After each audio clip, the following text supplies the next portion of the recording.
Hello, how you guys doing today? Been a little busy. It's calving season at our house, so we were out in the stomping in the mud all day long. So you guys see the title up there, Righteous Indignation. We're gonna have a good day today. I'm not even gonna pick on the toiletless tyrant tonight. He's not worth it. He's not gonna be worth it for much longer. So we're not even gonna talk about him. I'm gonna tell you guys a little story that puts all of this in perspective. I got my Hillsboro Hilltopper, Lady Hilltoppers on tonight because the Hilltoppers are now mask optional here where my children went to school. Go Hilltoppers. Well, I'm going to tell you a little story that's important. It's a lesson that kids need to understand, and you adults for that part. March 16th of 2020 is when we got into our 2 weeks to flatten the curve. Remember that? And I'm listening as I'm probably out on my farm doing something. And we go to our 2 weeks to flatten the curve, and I see this process starting. Again, I'm going to try hard not to pick on him tonight, okay? And I let it go, and I'm like, okay, I know what's going on here. And then we get that first, well, we're going to have to extend this a little bit longer, right? We'll extend this a little bit longer. And I'm going, no, the executive can't do this. It's arbitrary and capricious and beyond due process, right? Sound familiar? So, April of 2020. Oh, Craig. We sue Pritzker in Clay County, Illinois. Right? Remember that? I want to read to you, and I try not to get emotional when I read it, but I want to read to you the ruling from May 22nd, 2020, you guys. May 22nd, 2020.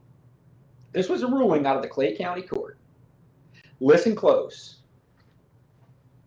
Since the inception of this insanity, the following regulations, rules, or consequences have occurred.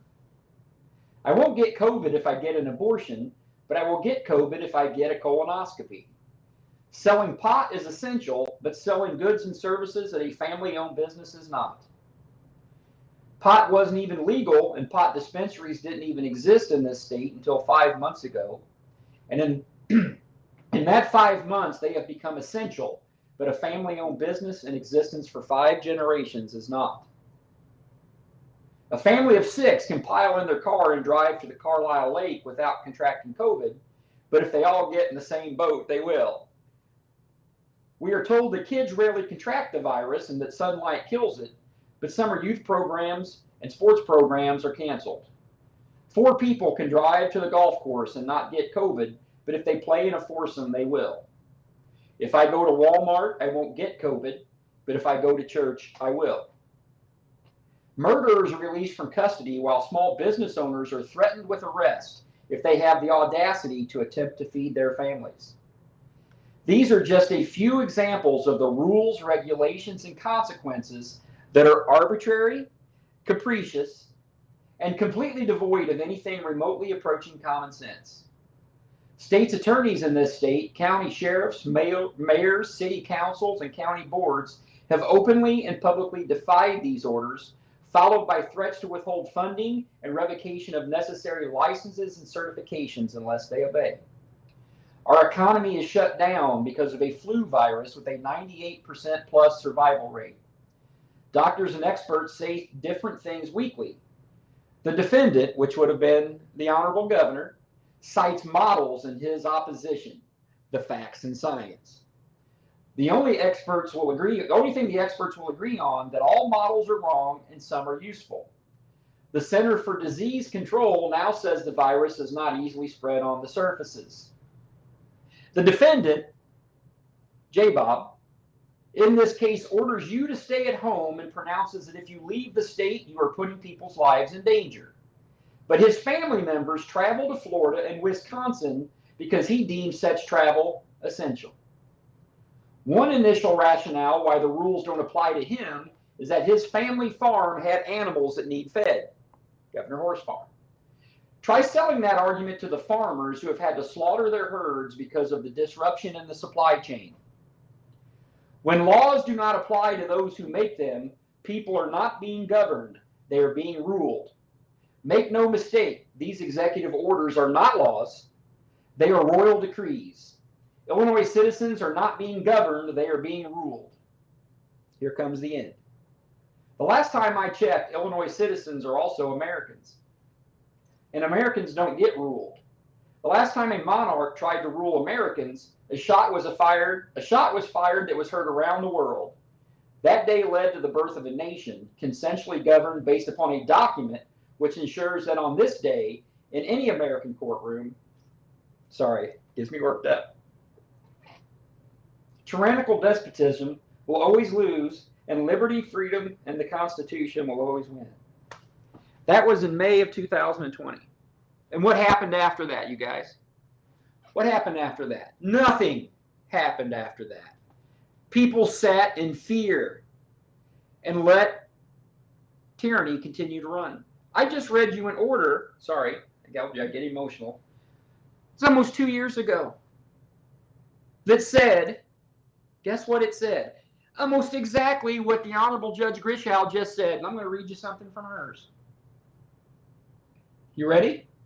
Page 15. Let me find it. The Illinois General Assembly had foresight when it created certain provisions limiting the authority of administrative agencies. When the legislature created our laws, they did so knowing individuals had a fundamental right to due process. When one's liberty and freedom is taken away by forcing them to do something not otherwise required of all other citizens. Illinois law prohibits the Illinois State Board of Education from making policies affecting school districts which have the effect of rule without following the procedures of the Illinois Administrative Procedures Act. Absent this statutory provision, ISB would be able to, on impulse, and depending upon who held the executive branch, the governor, mandate whatever it felt necessary in the most arbitrary and capricious of ways without having to follow any due process under the law. I'm getting to the end. As for the matters at hand, it's clear that IDPH and ISB were attempting to force local school districts to comply with guidance without any compliance with rulemaking. This type of evil is exactly what the law was intended to constrain. Those two rulings of this man right here, that is the Honorable Judge Mike McCaney, who I'm running against for the appellate court for my own reasons, but that man is a man of honor, and I will never have anything bad to say about him. He wrote that 2 years ago. Judge Griswold wrote pretty much the same thing right now. Somebody who said that, John, you want a copy? I had about 6 of these copies made from someone who did it for me as a favor. I had them framed, and guess who has one of them? Judge McCaney has one. That right there is what this country was founded by. And he made that ruling, and I have respect for him for that, even though I'm running against him for the appellate court. He made that ruling when it wasn't popular. And what happened? The governor tried to rake that man through the mud, telling him that he didn't know what he was doing.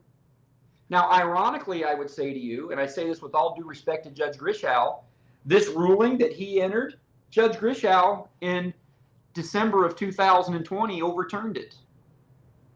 She overturned that ruling for her own good reasons. I'm not disrespecting her. Sorry, you guys saw I got pulled my sleeve down.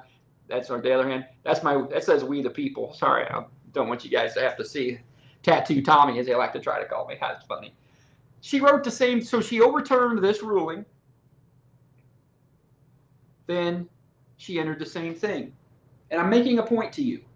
What is the difference between May of 2020 and February 4th of 2022? Why the difference? Why go from this, overturning it, and then back to this? I'm not criticizing anybody. I'm asking you why. You know the answer? No, Deb, it's not nothing. It's important. It's the most important thing that I've been working on for 2 years. The answer is you. You made the change. When this ruling got entered, the people of this state didn't listen. They didn't listen. When I did this in May of 2020, again, that was my court case. Me and Mr. Darren Bailey got that ruling. And what happened? And again, I'm going to be taking you guys a lesson. What happened? What did you do as a citizen? What'd you do? He didn't do anything. Nothing. Here we come now to February 4th of 2022 when Judge Grishow enters her ruling. What do? Righteous indignation. That's what you did. I understand. I understand, Nicole. I agree with you. The people weren't ready. I get it. But you've got to be ready, because that's the point I'm going to make with all of this. Righteous indignation. You know what that means? I'm going to read it to you. Righteous indignation is typically a reactive emotion of anger over perceived mistreatment, insult, or malice of another. Right? Judge Grishow entered that ruling, and irrespective of that ruling, hundreds of thousands of people across this state, they got that tailwind. Remember, you guys tell me I'm back here pushing you all the time. I tried to push you back here. It was too soon, right? I've learned a lot since May of 2020. It was too soon when I made that push, because I came right off the gate and hammering. You weren't ready. So what did I do? I plotted, and I watched, and I kept working and making decisions until I saw an opportunity in August of 2021 when school started again. And I'm like, here I come, and I'm going to try it again. I did this, number 2, because I'm going to take that court ruling someday, and I'm going to have it framed just like this one.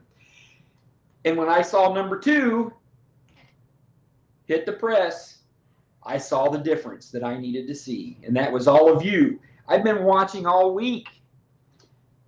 All week. It's been an emotional week for me. Of kids, babies, even 16, 18, 20, they're babies to me, standing there saying, no, this is wrong. And I've seen things going on this week that people ought to be ashamed of themselves. I've seen teachers blocking doors. I've seen them locking doors and do. What is wrong with you people? What is wrong with you? You're supposed to be educators. You have enough sense to know that this is all nonsense? But I'm picking on anybody there. I saw these babies standing up with their parents right there. That's all it ever took. That's all it ever took. Okay? And it happened again tonight for me. When I was at home, I was out in the mud, and I was working, and something just struck me. And I was like, I'm going to Effingham. Because I knew they were having a board meeting. Right? I knew they were having a board meeting. I drive over there. I'm a little bit late. Just in a sweatshirt and jeans. I walk in the door. All eyes turn on me, and I'm like put my head down. I'm like, I just wanted to watch. I didn't do anything. And what I didn't know is that they had already voted to go mask optional for this whole school district. And so it's like you could hear a pin drop in there. I was a little anxious. And meeting adjourned, right? Meeting adjourned. And up stands this child. And she turns around and she looks right at me. And for a brief second, I thought it was my daughter Allison, because they look almost alike. And it caught me off guard. And she just started crying. And she comes up to me and asked me if she could have a hug. And I was like, of course you could, And I was watching these parents around me. And I was thinking back to this day right here and trying to reconcile in my mind of what the differences were, right? What the differences were between those days and these days with that experience with that child. And I got to thinking, the difference is that we as Americans, probably for the first time in our generation, were completely caught off guard by a puff of tyranny, right? We've never had to experience. I'm 52 years old. I've never experienced that. I grew up in the 70s, 80s, and 90s where of course, we had political differences, but not where the fabric of our nation, of how we govern ourselves, were at risk, right? And we have to remind ourselves that those risks are present every generation, right? And if we don't have to experience it in a generation, we still have to prepare the next generation for how to deal with it. Because overall, the parents that we have, 30-year-olds to 50s, we weren't ready, right? We weren't ready. I was ready to fight, but what I didn't appreciate back then is that my fellow citizens weren't ready to fight because we didn't expect it. We didn't see it coming, right? Because we had never had to deal with that in a generation. And when I left that room today with that child, I thought to myself, maybe she'll be ready, right? Maybe she'll be ready because saying she gets to finish her high school career with some normalcy. But I'm like, is her generation, which is, again, she's a year younger than my children, is their generation going to be ready for when it comes again? Because, ladies and gentlemen, I promise you, as sure as I'm sitting here in this chair, no matter how much time I have left in this world, it's coming again. It will come. And are we going to be ready? Right? If we're still here. I know if I'm still here and I'm still breathing, you guys might have to get me in a wheelchair, but I'll be there to fight. But you need to be, and your children need to be. Because the 2 years from this to that, and the suffering that happened from this to that, it's on us. It's all on us, right? And so we have to make sure that it doesn't happen again. We have to make sure. We cannot. I have seen so much joy this week, a lot of joy, and I'm not cutting that. But what I've seen through that joy is a lot of pent-up suffering, right? When I see a child, they send me pictures across the state and videos. I try to watch as many as I can. And I see this child with that sheer joy on their face when they get to go to school. I revel in that joy, but I also in my mind start thinking about how that joy is a product of almost 2 years of suffering of that child. And I start feeling guilty because we allowed that to happen. Right? We did. We allowed that to happen because we weren't willing to say no. We weren't willing to say no. Whether it was fear, whether it was shock, whether it was disbelief that we have a government that would be willing to do those things to people. I don't know the answer to that. I don't know that we'll ever know the answer. And we're still seeing a little bit of that right now. We're seeing some of the school districts doing things. I've gotten videos. Children are sending me videos, and I have to say, does your mommy and daddy know you're sending me this? And they do. Of children being put in rooms, locked in rooms, or put in these little makeshift little areas with 2x4s and plastic. And I'm like, what is wrong with you people? That man up at DuPage 88, the gentleman that was the school board, or not the school board, I apologize, the union superintendent, the vitriol and hate that man was writing about children, right? And none of us are perfect. We've all done bad, stupid things in our life. But I mean, he was criticizing the judge, calling her inept and stupid, and parents that were merely trying, it wasn't really the children directly, it was their parents trying to protect their children. He was just ripping them to shreds, and I started feeling bad, going, what's wrong with that man? Why would you do that, right? I don't get it. And I know there's some school districts up north I saw today. Is it Hinsdale? I don't know, District 86 or something. They're locking the kids out of the school. Locking the kids. What is wrong with you people? I don't understand. And so that still tells me we've got a lot of work to do, right? But guys, I am begging you, at least for in the next generation or two, we got to put an end to this. So how do we put an end to it? You guys have been hearing me preach to you and I'm going to preach it again next Wednesday. This is going to be a lot of my message next Wednesday with Charlie Kirk up in Chicago. How do we keep this from happening again? Got to take control of our government. Take control by you participating. I'm going to preach it to you over and over and over until you tell Tom, shut up. And then I'll keep preaching and you get mad at me. You've got to take control of your government. I want all of you that listen to this, figure out how you can participate any way you can. Precinct committeeman, school board, township board, county board, school district. That's where I really want you guys going, school district, right? And think for yourselves. Think for yourselves. Many of our school districts that I watch, sadly, I want to be perfectly honest with you, the superintendents kind of run the district and the school board members kind of just, okay, tell us what to do. I see that far too often. And I'm like, no, you got to think, right? You got to think. Don't listen to the lawyers. Don't listen to the lawyers all the time. If you don't understand what that lawyer's telling you, don't accept it. Say, you need to explain this to me. Because there are people in this world that try to spin things to get you to do what they think is best. And I don't do that. I will never spin something try to get you to do what I think's best. I will look you in the eye and say, you know what? Doesn't matter how high my IQ is, I'm a dummy.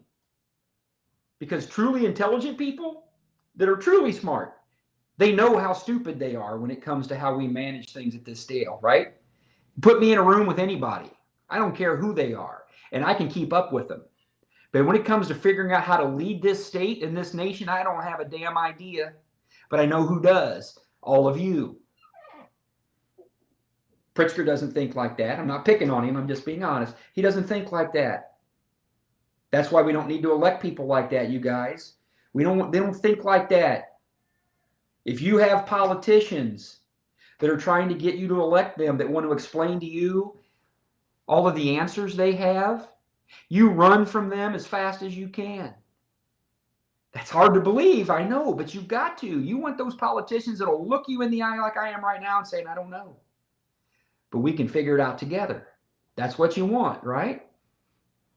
So that's the message I wanted to give tonight on that. As far as our case is going, guys, I think it's going fine. On Monday, the governor filed his appeal. He filed an emergency request to stay the order of Judge Grishow. And it's Friday at, what time is it, guys? 9 o'clock. They didn't stay that order, did they? Right? They didn't issue a ruling either way. They didn't deny it. They obviously didn't deny the stay. They obviously didn't grant the stay, or we would have heard about it. So the fact that they didn't rule, is it tantamount to a denial outright? No, not really. But, you know, if they would have thought that was the right thing to do, they would have done it already. I would have thought. That's just my opinion. I don't ever try to figure out what the courts think, right? But, you know, if they thought that that stay was the best for our people, then they would have done that. But who decides what's best for our people? We do, right? All of us, all 12,500,000 of us. And that goes for those that don't think like you and I, right? I love nothing better than to get into what's best for us as people with everybody, even those that may not think like me. Now, having said that, people that are liberal on the fringe or even too conservative on the fringe, just get out, no, go away. We need the people, the 80% of us, not the 10% on either end, but the 80% of us that are looking at things like grown adults and can say, yeah, I know what you're saying. I don't know that I agree, but what do you think? That's how we get out of this thing. Because what we've got right now is we've got these 10% fringes on each side controlling the conversations because the rest of us are busy golfing or busy doing things because we're not involved, right? We got to get involved in a mass scale, push the fringe out on both sides, and figure out what's best. And you know what's best for certain that we will never compromise, ever, is the fabric of how we govern ourselves. We will never, on either side of this conversation, yield to executive fiat because we're doomed. If I've told you guys that, we're doomed, okay?